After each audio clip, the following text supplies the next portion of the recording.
이 공부만큼은 정말 누구나 할 수 있는 공부다라고 생각을 해서 여기에서 무조건 고득점을 맞아야 되겠다. 근데 옆에 보면 사범대 나오신 분들은 뭐 선배님이 무슨 자료를 줬대, 합격생이 무슨 자료를 줬대, 나는 저것도 없는데 내가 붙을 수 있을까 해서 자료란 자료를 다 얻으려고 노력을 했단 말이에요. 근데 본 거는 본격적으로 전공 공부법에 대해서 좀 더 알아보려고 하는데요. 대훈님께서는 화학 선생님이시죠? 네. 대학교에서 전공하셨던 건 어떤 거셨나요? 저는 사범대가 아니고 일반 화학과를 졸업을 하고 이제 졸업하기 전에 교직이수 해가지고 교원 자격증을 취득했습니다. 특히나 이렇게 교직이수를 하신 분들한테 이런 전공 공부법, 임용 공부법에 대한 자료나 아이디어가 되게 적더라고요. 네. 화학 어떤 전공 공부법에 관한 자료가 4년 전 거에서 좀 멈춰 있어요. 선생님의 화학 공부법에 대한 이야기를 많이 얻어갈 수 있으면 지금 공부를 하시는 분들한테도 많이 도움이 될 것 같습니다. 전공 화학 공부를 어떻게 하셨는지 한번 들어보고 싶습니다. 모든 전공에 교과 교육론이 있고 전공 내용학이 이렇게 있는데 화학을 좀 말씀드리면 화학 교육론 있고 전공이 크게 4가지 과목으로 구분이 돼요. 유기화학, 무기화학, 물리화학, 분석화학. 듣기만 해도 좀 그렇죠? 아니요, 재밌어요. 처음 들어요. 이렇게 4가지 과목이 있는데 교과교육론은 먼저 말씀드리면 저는 80점 중에 저희가 비율로 따지면 교과교육론이 한 24점 정도가 나와요. 모든 과목 중에 저는 교과교육론의 양이 가장 적다라고 생각을 했어요. 이 공부만큼은 정말 누구나 할 수 있는 공부다라고 생각을 해서 여기에서 무조건 고득점을 맞아야 되겠다라는 생각으로 처음에 공부를 시작을 했었어요. 교과교육론은 정말 지엽적인 것까지 다 외우긴 했거든요. 또 운이 좋게 올해 화학의 교과교육론이 쉽게 나와가지고 제가 대충 해봤을 때는 교과교육론 다 받았더라고요. 네. 배점도 크고 가장 중요한 부분에서 점수를 다 확보하고 가신 거예요. 네. 교과교육론이 공부 자체가 다른 과목에 비해서는 조금 수월한 건 사실이에요. 교과교육론에 시간 투자를 오히려 많이 하는 게 저는 전략적으로 맞지 않을까라는 생각으로 이제 공부를 했는데 운이 좋아서 그 방법이 짰던 거죠. 전공 그 4가지 과목 중에 유기화학이라는 과목하고 나머지 3가지 과목의 성격이 조금 달라요. 유기화학은 이제 반응물을 주고 생성물을 찾는다거나 반응물의 반응의 경로가 어떻게 되는가에 대한 이제 연습이 많이 돼야 되거든요. 이론을 아는 건 이제 당연한 거고 그래서 그 연습을 되게 많이 해봤던 것 같아요. 문제를 되게 많이 풀어보고 전공서에 있는 문제라든지 학원에서 주시는 수업 교재 문제도 복습 되게 많이 하고 여기도 이제 공부하면 점수를 맞을 수 있는 부분이기 때문에 여기에도 조금 힘을 많이 주었고요. 연습이라는 게 어떤 거예요? 반응 경로를 그려보는 게 문제 많이 나오거든요. 단순히 이론을 안다고 풀 수 있는 게 아니고 수학 문제도 이론 안다고 푸는 거 아닌 것처럼 개념만 안다고 풀리는 게 아닌 것처럼 그것처럼 연습이 많이 필요한 부분이기는 해요. 유기화학 파트는 저한테는 이해하는데 크게 어렵지 않은 과목이었어서 그 연습을 굉장히 많이 했었는데 실수를 하는 바람에 점수가 높지는 않고요. 네. 나머지 과목들도 사실 문제를 많이 풀어봐야 되기는 해요. 나머지 과목들은 그 개념을 정말 잘 아는 게 중요하기도 하고 저는 나머지 3과목에 대한 자신감이 되게 많이 없었어요. 저한테 너무 어려운 과목들이었어요. 그래서 여기서는 매년 나오는 거, 남들 다 맞는 것만 맞추자 라는 마인드로 접근을 했었어요. 예를 들면 물리화학 안에 매년 출제되는 게 반응속도론이라는 부분이 출제가 돼요. 이 부분은 어렵지 않은 파트이고 거의 매년 왜 그러냐면 이제 고등학교 3학년 화학 2 과목의 반응 속도론이 나오고 그거에 대한 심화된 부분이 문제에 많이 나오기 때문에 저는 그래서 매년 출제된다라고 생각을 해요. 내가 어려워하는 3과목 중에 내가 맞출 수 있는 거는 무조건 맞추자. 그리고 내가 어려워하는 거는 부분 점수로 1, 2점을 버리더라도 내가 잘하는 거에 집중을 하자라는 식으로 공부에 임했던 것 같아요. 전공 화학이라고 했을 때 과목을 두고 강약 조절을 선택하셨네요. 맞아요. 내가 잘하는 거 그리고 내가 생각할 때 중요한 거에는 힘을 빡 주고 내가 좀 못하는 거 내가 좀 어려워하는 거는 아예 버리거나 그걸 파고 들다기보다 나머지는 좀 못 맞춰도 난 데서 보강을 하자. 맞아요. 이렇게 하신 거네요. 이런 전략은 어떻게 생각하셨나요?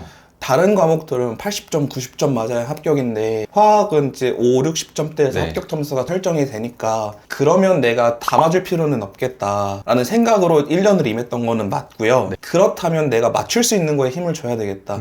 그렇지 않은 부분에 내가 이거 본다고 원래 잘하던 부분을 소홀히 해버리면 이도저도 아닌 게 돼버릴 것 같은 생각이 들었어서 그렇게 공부를 했던 건데 과목의 특성이 그런 것 같아요. 커트라인 점수가 50점, 60점대로 이렇게 형성이 되다 보니까 이렇게 접근하는 공부 방법이 그래도 조금 들어맞지 않았나 라고 생각을 해요. 너무 똑똑한 전략인 것 같아요. 대호님이 스스로 시험 분석을 해보시고 그렇다면 내 과목에선 이렇게 그리고 나에 맞춰서 나는 이렇게 라고 하신 게 너무 좋은 것 같고 이 영상을 보고 계시는 분들도 나도 저분이랑 비슷한데 그럼 나는 뭐지? 라고 생각해 보실 수 있을 것 같아서 너무 좋은 내용이라고 생각합니다. 화학을 1년 동안 이제 시험 직전까지 공부를 해나가시는데 어떻게 혹시 진행이 됐나요? 사실 저는 1년의 계획을 제가 세우진 않았어요. 학원을 직강을 나갔으니까 직강의 커리큘럼을 그대로 따라갔단 말이에요. 그래서 사실 전공 공부도 저는 특별한 공부가 없이 수업 마치면 복습하고 마치면 복습하고 를 반복을 했어요. 그리고 제가 단권화를 이제 못한다고 말씀을 드렸는데 제가 수업을 들었던 전공 교수님의 성격이 필기를 다 꼼꼼하게 해주시는 분이세요. 그 수업을 들으면 저한테 단권화 자료가 생기는 거죠. 이거를 또 단권화 하는 게 이미 교수님께서 수업하시는 단권화 자료가 시중에 나와 있는 전공서를 단권화 한 걸 텐데 맞아요. 이거를 나의 자의적인 해석으로 또 단권화를 한다는 게 되게 많이 위험한 일이라고 생각을 했어요. 기출 풀이를 1월부터 하기는 했는데 매달 접근이 조금 달랐던 것 같아요. 상반기 때는 네.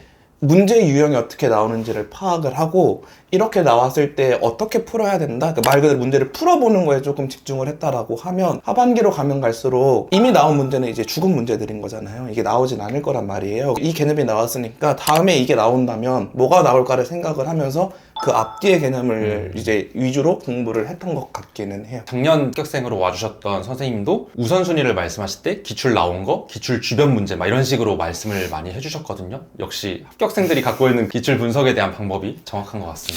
임용시험이 직전으로 다가왔을 때 그때는 또 어떤 식으로 공부를 해서 뭔가 끌어올리는 그런 방법을 시도하셨을까요? 임용에 다가오면 다가올수록 저는 못하는 걸 더 버려야 된다고 생각이 들어요. 잘하는 걸 더 집중해서 맞을 수 있는 점수에 집중을 하는 게 더 맞다고 생각이 들어요. 제 주변에서 이제 같이 공부했던 사람 중에 제가 봤을 때는 조금 잘못됐다라고 생각이 드는 부분이 후반으로 갈수록 못하는 부분에 집중을 하시더라고요.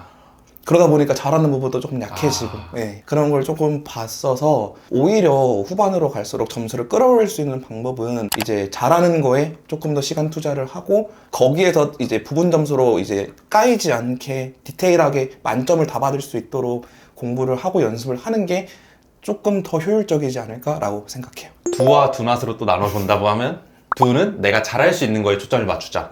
두낫으로는 내가 못하는 거를 시험 직전까지 붙잡고 있지 말고 그 힘을 차라리 잘할 수 있는 데 쓰자. 네. 이렇게 갈 수 있겠네요. 네. 두와 두낫 이렇게 구분해서 생각해 보신다면 또 떠오르는 아이디어가 있으신가요? 교육학이랑 비슷한데 너무 많은 자료를 가지려고 하는 거 제가 그랬거든요. 교육학에서는 안 하셨는데. 교육학도 그랬어요. 사실. 그래요? 네.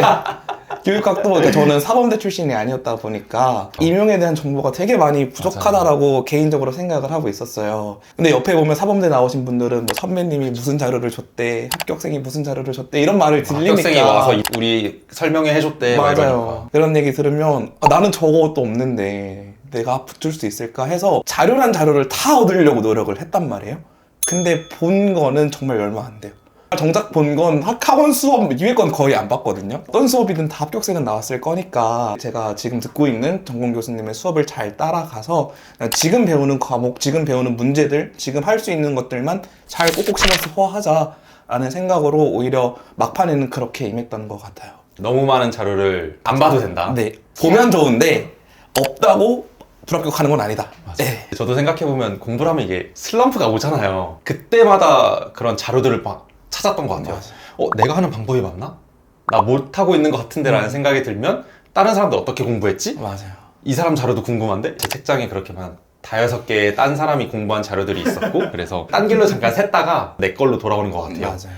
저도 약간 자료를 모으는 걸 좋아하는데 인터넷에 조사를 해보면 너무 안 나와요. 그래서 이렇게 선생님께서 화학 전공에 대한 이야기를 하는 것도 제가 제 전공에 대해서 이야기를 했던 것도 결국 이렇게 시험 준비하시는 분들이 조금이라도 쉽게 공부할 수 있지 않을까 이렇게 뭔가 만들고 있는 것 같습니다. 선생님이 1월부터 시험 전까지 현강만 커리큘럼을 계속 유지하셨잖아요. 근데 왜 굳이 현강을 끝까지 고집하셨을지. 우선은 현강을 고집한 이유는 강제성을 부여하기 위함이었어요. 제가 인강을 들으면 딴짓할 게 너무 눈에 선해가지고 현강을 가야 그래도 수업을 듣겠다라는 생각이 있었고 이 현강을 활용을 하는 방법이라기보다는 수업을 조금 활용할 수 있는 방법이라고 한다면 저는 그날 배운 걸 그냥 그날 외웠거든요. 이걸 까먹더라도 휘발되는 건 당연한 건데 그러니까 까먹더라도 한번 외워놓으면 그 다음 외울 때도 느낌이 다르고 다른 게 보일 수도 있고 하니까 그날 배운 건 사실 그날 외워서 목차 쓰기 했던 것처럼 인출을 해보려고는 했었는데 잘 되지는 않았고요. 그래도 시도했다. 네, 시도는 해봤는데 좋긴 좋았어요. 이거는 비단 이제 현강뿐만 아니라 인강을 들으신다고 하더라도 수업을 들은 다음에 그때 외워버리고 이게 나중에 까먹더라도 외우고 인출을 한번 해보는 연습을 해보는 게 조금 더 좋지 않을까라고 생각을 합니다. 저도 고등학교에서 제가 담임교사를 했었는데 학교 수업에 흥미를 가지는 가장 쉬운 방법이 예습과 복습이라고 말을 좀 해줬거든요. 수업 전에 교과서 한번 읽어보고 수업 들으면 좀 더 잘 들리고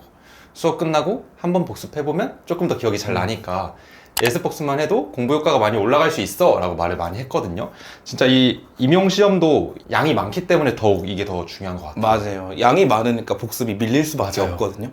이거를 밀리지 않고 하는 게 정말 중요한 것 같아요. 전공 공부에서 또 얘기하고 싶으신 거 이게 과목마다 다르겠지만 네. 화학은 무조건 이삭줍기를 해야 되거든요. 이삭줍기요? 부분 점수를 무조건 많이 나가야 돼요.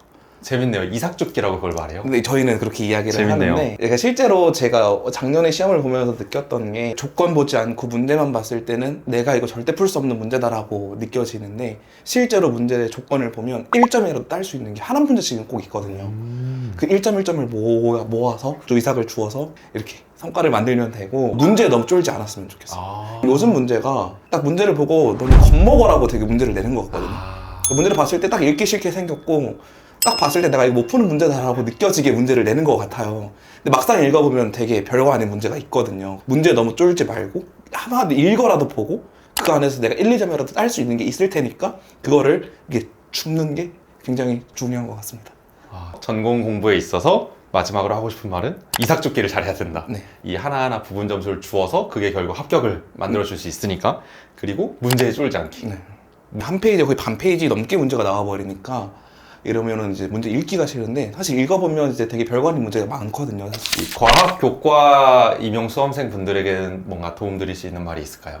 저는 교과서를 한번 좀 보셨으면 좋겠거든요. 과학 교과서. 네. 교과서를 다 본다기보다는 교과서 안에 있는 탐구 활동, 실험 활동을 눈에 익혀두시는 게 그 문제에 쫄지 않을 수 있는 방법 중에 하나라고 생각이 들어요. 특히 교과교육론은 교과서에 있는 실험을 활용을 해서 문제가 나오는 경우가 많다 보니까 그렇게 교과서를 한번 분석을 해보시는 게 2차 시험 공부할 때도 이제 도움이 되고 1차 이제 교과교육론을 공부할 때도 조금 도움이 돼서 그거를 해보시면 좋을 것 같아요. 그러면 교과서라고 하면 중학교 교과서예요? 고등학교 교과서? 둘 다 보셔야 돼요. 물화생지 다 봐야 돼요? 아니요, 화학 파트면요. 네. 자기 전공 파트만. 예. 공통과학은요? 그러니까 중학교 1, 2, 3학년은 이제 물리, 화학, 생명과학, 지구과학의 단원이 분절적으로 구성이 되어 있어요. 예를 들면 1단원은 물리 파트, 네. 2단원은 화학 파트 이런 식으로 굉장히 분절적인데 고등학교 1학년의 통합과학은 이게 섞여 있어요. 네. 그러니까 중단원 하나의 안에 물화생지가 다 들어가 있는 경우가 있거든요. 다 보실 필요 없고 저희 이제 전공에 해당하는 파트만들만 보시면 그거에 활용되는 문제가 나올 테니까 그렇게 공부하시면 좋을 것 같아요. 자기 전공의 교과서를 한번 봐보면 임용 공부를 할 때도 도움이 된다. 그리고 2차 공부할 때도 도움이 되고요. 그렇죠. 2차 공부할 때 어차피 보잖아요. 교육학도 그렇고 전공도 그렇고 공부하면서 계속 이게 학교에서 어떻게 적용될까? 그리고 내가 이런 수업을 받았나? 이런 생각을 많이 하면서 왔던 것 같아요. 되게 이론적으로 너무 아름다운데? 난 이런 걸 받았나? 그죠? 학교에서 또 이제 학교에 맞게 잘 운영이 되고 있으니까 좋은 것 같습니다. 강대훈 선생님의 전공 공부를 한마디로 정의한다면 어떻게 말할 수 있을까요? 꾸준함이 답이다. 교육학도 마찬가지인데 결국엔 꾸준하게 연습해야 되는 거 하고 그날 주어진 거 하는 게 지름길이자 답이지 않을까라고 생각합니다. 화학 전공 공부법에 대한 영상이 너무 없었어서 이렇게 대훈님의 이야기를 들을 수 있는 게 너무 소중했던 것 같고요. 많은 분들께 도움이 됐으면 좋겠습니다. 또 궁금한 사항이 있다면 댓글로 남겨주시면 대훈님께 제가 물어봐서 댓글로 달아놓도록 할게요. 그러면 전공 공부는 여기서 마치도록 하겠습니다. 네. 멘탈에 흔들리는 여러 가지 이유가 있겠지만 제가 생각하는 가장 큰 이유